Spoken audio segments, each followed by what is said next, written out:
Mi marido me abandonó durante nuestros costosos tratamientos de fertilidad. Años después, su adinerado padre me dejó la herencia en lugar de a él. El abandono de mi marido durante nuestro costoso tratamiento de fertilidad había sido un golpe duro, pero al final, la vida me dio una segunda oportunidad. Cuando su adinerado padre decidió dejarme la herencia en lugar de a él, pensé que la suerte finalmente estaba de mi lado. Sin embargo, ahora mi ex me había llevado a los tribunales. Nos conocimos en el instituto y nos enamoramos rápidamente. Él estudiaba Derecho, mientras que yo me dedicaba a la contabilidad. Empecé a ganar dinero cuando él aún estaba en la universidad, y sin dudarlo, le apoyé económicamente. Pagaba nuestras citas, sus caprichos y los costos de su carrera. Su padre, a quien él llamaba avaro, no estaba dispuesto a pagar más allá de su matrícula, alquiler y comida. Con el tiempo, comprendí que el padre de David estaba utilizando una estrategia para enseñarle la responsabilidad financiera. Pero para entonces, ya había desperdiciado mis ganancias en complacer a mi esposo. David, como hijo único, se había convencido de que heredaría el negocio de su padre. Recuerdo con tristeza el momento en que mi matrimonio comenzó a desmoronarse.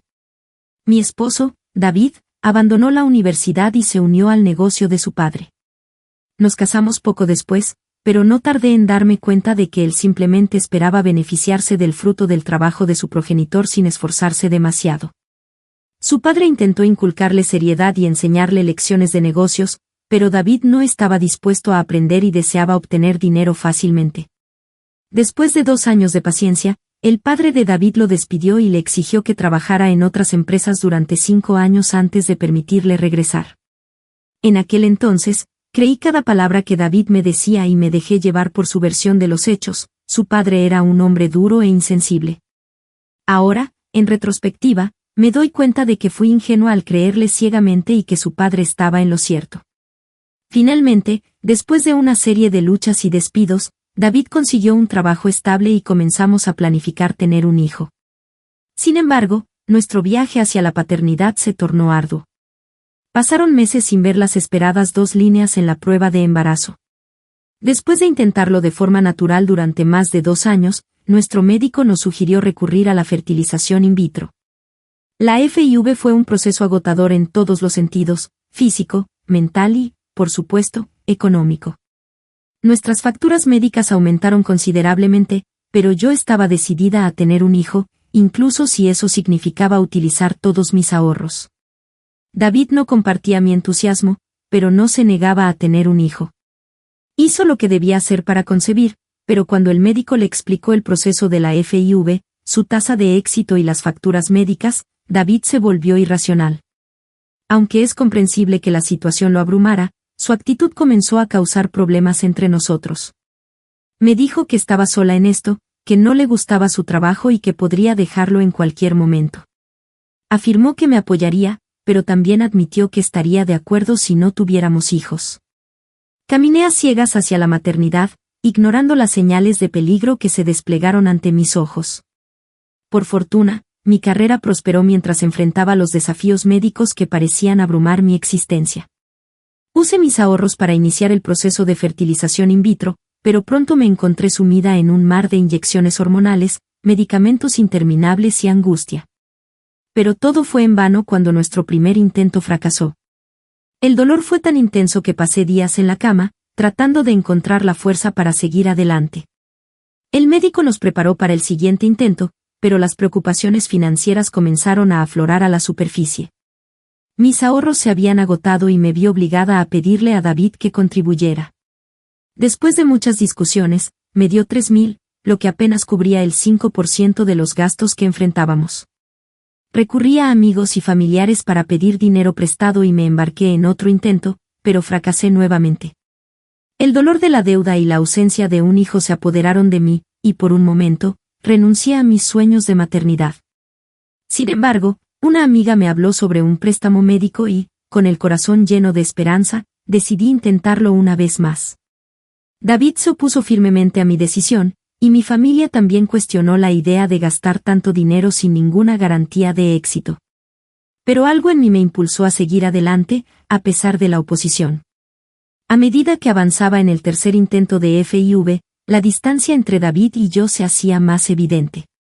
Atribuí su actitud a mis propios cambios de humor causados por las inyecciones hormonales y esperaba que todo volviera a la normalidad una vez que tuviéramos un bebé.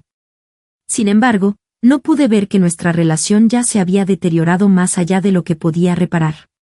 En medio del caos y la incertidumbre que rodeaba el proceso de fertilización in vitro, David anunció su necesidad de irse de vacaciones debido al estrés que estaba teniendo. Casi no pude contener la rabia que sentí al escuchar sus palabras, ya que yo era la que llevaba el peso de las inyecciones interminables, los cambios de humor y las noches sin dormir. Pero opté por ignorar su actitud y dejar que se ocupara de sus propias necesidades. Cuando regresó después de 2 semanas, estaba ansiosa por compartir la buena noticia: había concebido. Sin embargo, me encontré con una respuesta tibia y un abrazo incómodo. Pensé que tal vez estaba abrumado por la situación, pero después de insistir, confesó que quería dejarme. Me explicó que había encontrado consuelo en otra mujer durante su viaje y que habían desarrollado una conexión íntima que no había sentido conmigo. La traición fue demoledora, y el hecho de que me lo dijera cuando apenas llevaba una semana de embarazo y después de todo el esfuerzo que había puesto en el tercer intento de FIV, fue un golpe bajo y desleal. Mi cuerpo seguía recuperándose del tratamiento, pero ahora tenía que enfrentarme al embarazo y prepararme para un parto sano sin la persona que pensé que sería mi compañero en esta aventura.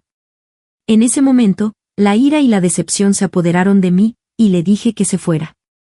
Al día siguiente, cuando abrí los ojos y me incorporé en la cama, me di cuenta de que se había llevado todas sus cosas y había desaparecido de mi vida. La sensación de soledad y abandono que experimenté en ese momento fue aplastante, y comprendí que tendría que encontrar la fuerza para superar este embarazo y la crianza de mi hijo por mi cuenta. Descubrí que David había dejado su trabajo hacía meses y que había pedido dinero prestado a sus amigos, dejándolos plantados. Nadie sabía dónde estaba ni cómo contactarlo. Me había dejado sola, embarazada y con una montaña de deudas a mis espaldas. Han pasado 9 años desde entonces, y fui bendecida con una preciosa niña. En medio de la vulnerabilidad de mi situación, Marcus apareció en mi vida como un salvador. Liquidó las deudas de David, incluyendo los préstamos médicos y las deudas relacionadas con la fertilización in vitro. También se encargó de las facturas del hospital durante el milagro del nacimiento de mi hija. Marcus estuvo a mi lado durante todo el embarazo y me apoyó hasta que pude volver a trabajar. Marcus me ayudaba con los gastos mensuales hasta que pude volver a trabajar y ganar lo suficiente para mantener a mi hija y cubrir nuestras necesidades. La vida parecía volver a la normalidad hasta que la tragedia golpeó nuestra puerta. Un ser querido para Marcus y para mí, sucumbió al COVID durante los primeros meses de la pandemia. Marcus también había estado enfermo, pero pudo superar el virus. La pérdida de Mil lo afectó profundamente y el bloqueo posterior lo aisló aún más. Se sumió en una profunda depresión, renunciando a la vida. Sentí que era mi turno de apoyar a Marcus, así que decidí mudarme con él y mi hija. Necesitaba compañía y apoyo emocional, y yo estaba dispuesta a estar ahí para él. Además, mi hija necesitaba un ambiente seguro y estable, y la casa de su abuelo, con su jardín y piscina, parecía la opción perfecta. Con el tiempo, Marcus mejoró considerablemente y mi hija creó preciosos recuerdos con su abuelo. Incluso cuando se levantó el encierro, mi hija no quería abandonar la casa de su abuelo, por lo que decidimos seguir viviendo juntos. Cuando mi empresa decidió que debíamos volver a trabajar desde la oficina el año pasado, tuve que tomar la difícil decisión de mudarme de la casa de Marcus. La distancia entre su hogar y mi lugar de trabajo era considerable, y no podía permitirme un viaje diario tan extenso. A pesar de la insistencia de Marcus en que nos quedáramos y su oferta generosa de cubrir nuestros gastos, no quería aprovecharme de su bondad. Le prometí que lo visitaríamos todas las semanas, y así lo hicimos, pero el mes pasado, la vida dio un giro trágico cuando Marcus enfermó gravemente y tuvo que ser llevado de urgencia al hospital. Lamentablemente, falleció en su tercer día de estancia, durmiendo pacíficamente. El médico explicó que una de las principales razones del deterioro de su salud había sido la soledad. Marcus había pedido reiteradamente a su enfermera que llamara a sus hermanos y otros familiares, pero nadie fue a visitarlo. Su historial de llamadas reveló numerosos intentos fallidos de contactar a sus seres queridos. Al revisar sus pertenencias, encontré un diario en el cajón de su habitación. En sus páginas, expresaba su profunda gratitud hacia mí y mi hija por habernos quedado con él y lo maravilloso que era disfrutar del tiempo compartido. Lamenté profundamente que su familia no hubiera estado allí para apoyarlo en sus momentos más difíciles. Después de su partida, notifiqué a todos los familiares sobre el funeral. Para mi sorpresa, aquellos que nunca habían encontrado el tiempo para visitarlo en vida mostraron súbito interés en asistir. Resultó paradójico que quisieran rendirle homenaje después de haberlo descuidado tanto. En medio de todo esto, apareció David. Supongo que alguno de los familiares contactó con él para informarle acerca del fallecimiento de Marcus. Cuando el abogado nos convocó para leer el testamento, me negué a ir. Ya que David era el hijo único de Marcus, toda su herencia iría a parar a sus manos, y no me sentía cómoda participando en ese momento tan íntimo de la familia. El abogado insistió en que estuviera presente en la lectura del testamento, ya que mi presencia era esencial. Al principio pensé que Marcus habría dejado algo para mi hija, pero nunca imaginé que me dejaría a mí la mayor parte de su patrimonio. Todos en la habitación, incluyéndome, nos quedamos atónitos cuando el abogado reveló que todo su patrimonio líquido, valorado en más de $1 millón, estaba destinado a mí. La casa había sido dejada a mi hija, aunque no podría reclamarla hasta cumplir los 21 años. Mientras tanto, quedaría bajo mi custodia. Además, había 2 cláusulas importantes. La primera indicaba que mi hija no podría vender la casa sin mi consentimiento.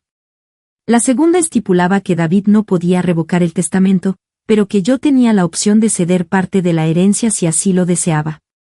Estas revelaciones impactaron a David y sus familiares, dejándolos visibles afectados.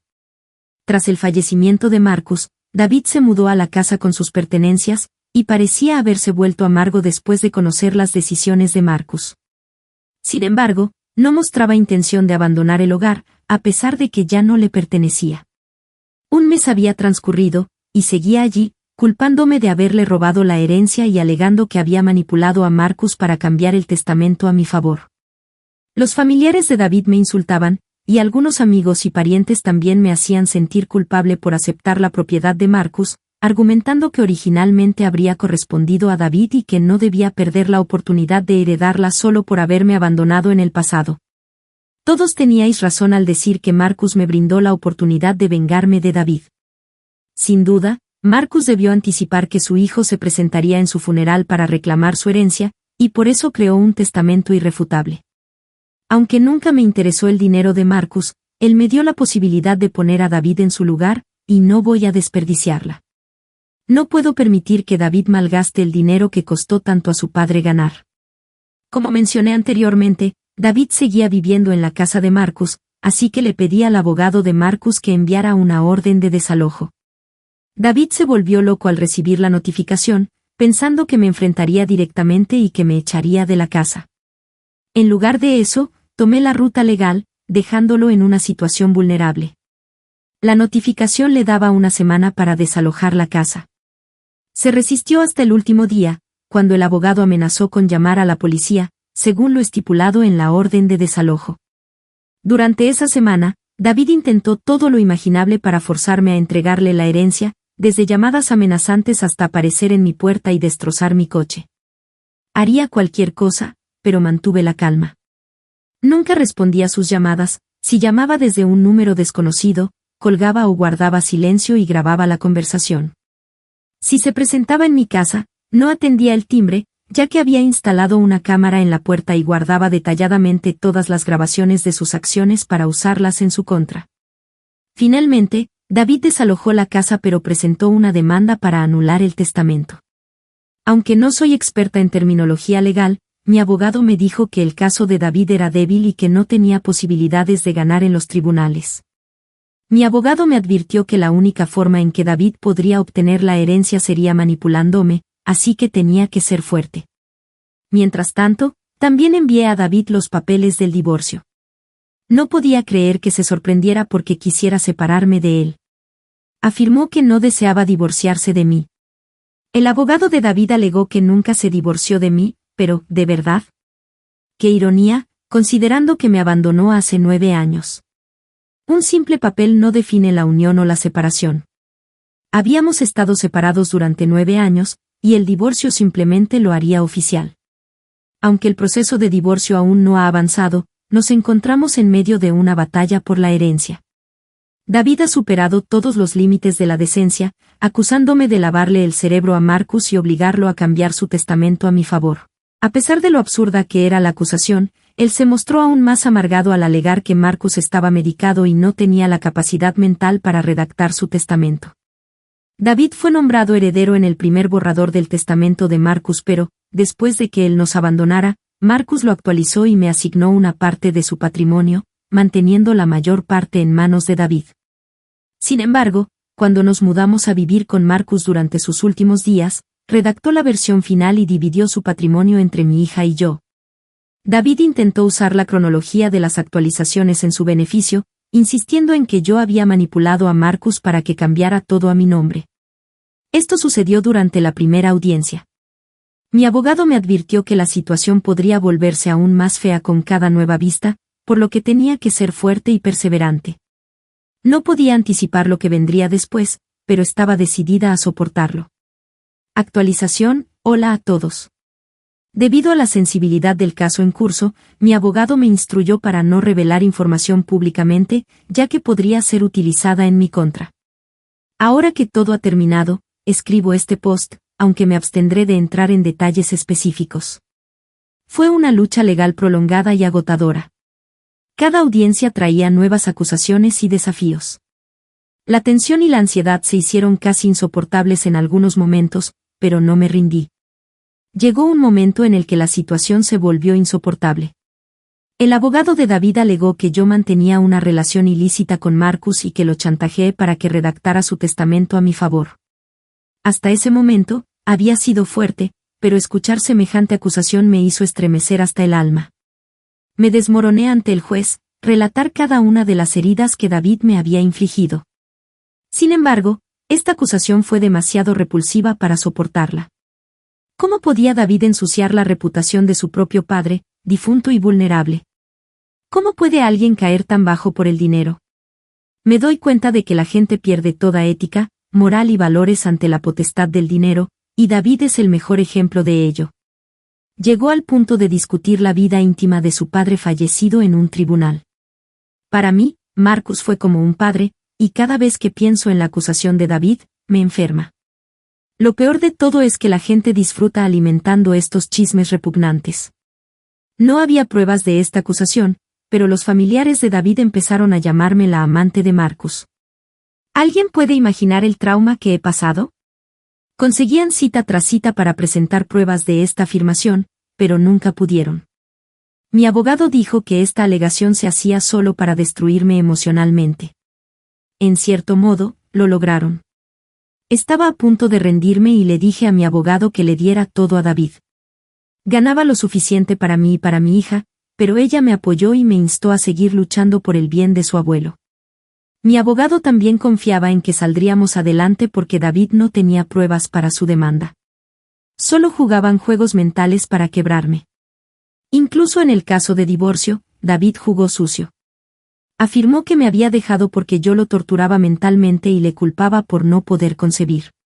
Dijo que le presioné para conseguir dinero para la fertilización in vitro, aunque él se oponía a tener un hijo.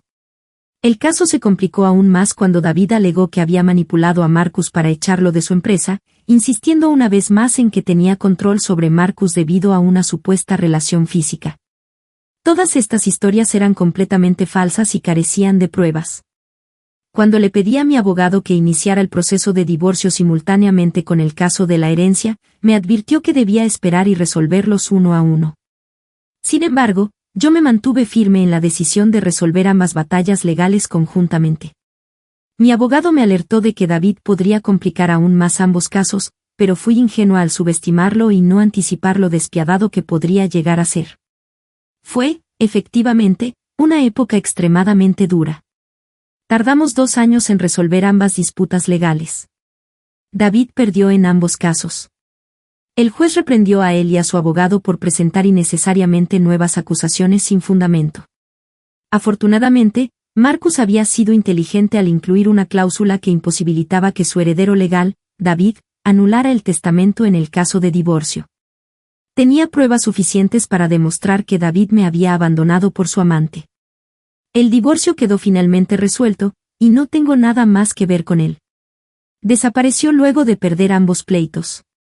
Por otro lado, me enteré de que David había pedido dinero prestado a sus parientes para financiar las batallas legales, prometiéndoles una parte de la herencia.